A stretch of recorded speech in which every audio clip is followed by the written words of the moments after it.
কেন আইন যদি তাদের নেতা মন্ত্রীদের পকেটে থাকে তো চাই না এরকম নয় আইন, চাই না এরকম নেতা মন্ত্রী। কি দিনের পর দিন এটাই হয়ে যাবে? আজকে আইন কানুন কি নেতা মন্ত্রীদের হাতে রয়েছে?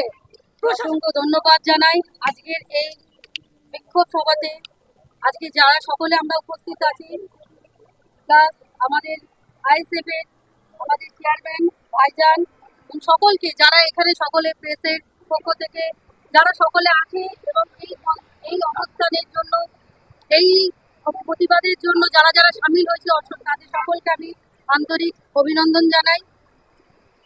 আজকে অনেকক্ষণ থেকেই এই আন্দোলনের যে মুখ্য সচিব সেটা নিয়ে আলোচনা হচ্ছে, তো তারপরেও আমি অল্প কিছু সংক্ষিপ্ত বলবো। আজকে যে সাবির ভাই, আজকে যে আমাদের ভাই, সে আজকে কর্মক্ষেত্রে সে বাইরে বিদেশে গিয়ে সে তার পেটে দুমুঠো ভাত জোগাতে সংসারকে চালাতে সে কাজ করতে গিয়েছে। তার অন্যায়টা কি? তার অন্যায় এটাই যে সে খেটে খেতে চেয়েছে?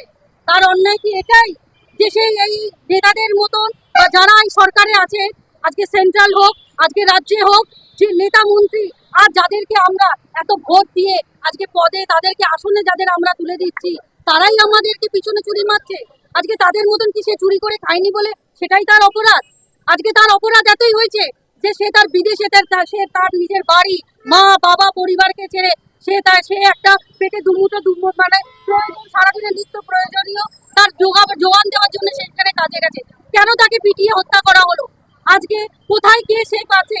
আজকে যে আজি কলেজ যে কাণ্ডটা হলো, আজ সেই বোনের এখনো পর্যন্ত 26-27 দিন হতে চললো, প্রায় একটা মাস, তার এখনো বিচার হলো না। আজকে তার প্রতি সেই যে কাণ্ডটা ঘটিয়েছিল দুষ্কৃতীরা, যে নৃশংস হত্যা করেছিল তাকে, যেভাবে তাকে মারা হয়েছিল, প্রতিটা মানুষ যারা মানুষের চামড়া যাদের গায়ে আছে, প্রতিটা মানুষের সে স্ত্রী হোক পুরুষ হোক প্রত্যেকের কিন্তু গায়ের পশম চলে গেছে, চোখ ফেটে রক্ত বেরিয়েছে।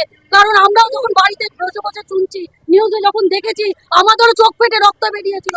যে একটা আমরা কেউ যদি মন থেকে ফিল করে যে সেই মেয়েটির ওপর সেই দিন কি ঘটেছিল, কেউ থাকতে পারবে না দিন। তাই আর প্রতিটা অলি গলি রাস্তায় গ্রামে গঞ্জে শহরের বাইরে ভারতবর্ষের বাইরে তো এই আন্দোলন চলছে। তবুও কেন আজ একটা মাস হতে যাচ্ছে আজকে এই কাণ্ডের এখনো হত্যাকারীরা কেন শাস্তি পেল না? আজকে কি দিনের পর দিন এটাই হয়ে যাবে? আজকে আইন কানুন কি নেতা মন্ত্রীদের হাতে রয়েছে?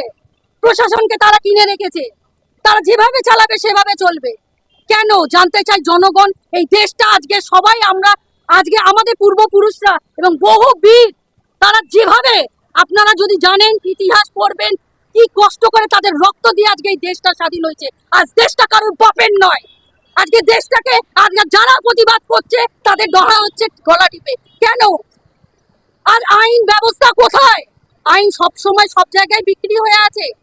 আজকে আসিফা বলে যে মেয়েটি হত্যা হয়েছিল, যদি ভাবা যায় প্রত্যেকের তো ঘরে মেয়ে আছে, সেই বাচ্চা মেয়েটির যদি আন্দোলনের দোষীরা শাস্তি পেত, আজ হয়তো আরজিকরের এই কাণ্ডটা ঘটতো না।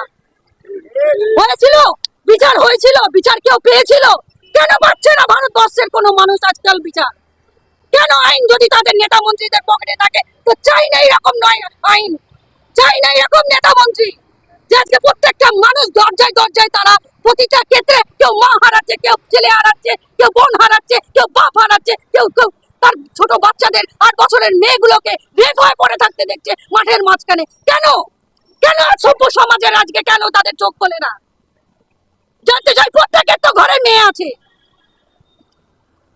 কেন যারা নির্যাতিত হচ্ছে তারা রাস্তায় রাস্তায় ঘুরছে, তারা কোর্টে ঘুরছে, তারা থানায় ঘুরছে, তারা সকালের পায়ের তলায় ঘুরছে? কেন?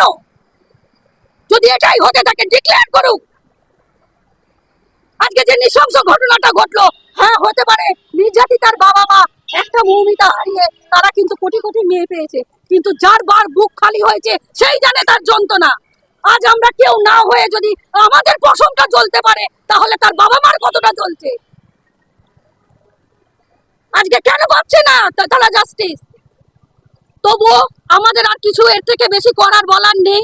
যতটুকু পারবো আমরা আন্দোলনে বিক্ষোভে সামিল হয়ে আমরা চেষ্টা করছি। তবে প্রত্যেকেও বলবো সচেতন হন, সচেতন না হলে কিছুই হবে না। তো ভাইজানকে অসংখ্য ধন্যবাদ জানাই। আজকে যেখানে যেভাবে হোক, পানিতে রোদ্রে যেখানে হোক একের পর এক উনি কিন্তু বিক্ষোভ সভা আমাদের এইগুলো এই মঞ্চগুলো এগুলো জায়গাগুলো দিচ্ছে যেখান থেকে আমরা বিক্ষোভ করতে পারছি। কিন্তু প্রশ্ন একটাই থাকবে, বিচার আমরা পাবো তো? বিচার আমাদের চাই, যতক্ষণ না পাওয়া যাবে ততক্ষণ আমরা কেউ চুপ থাকবো না, থাকছি না, আর আগামী দিনেও থাকবো না। এই বলে আমি আমার বক্তব্য শেষ করছি।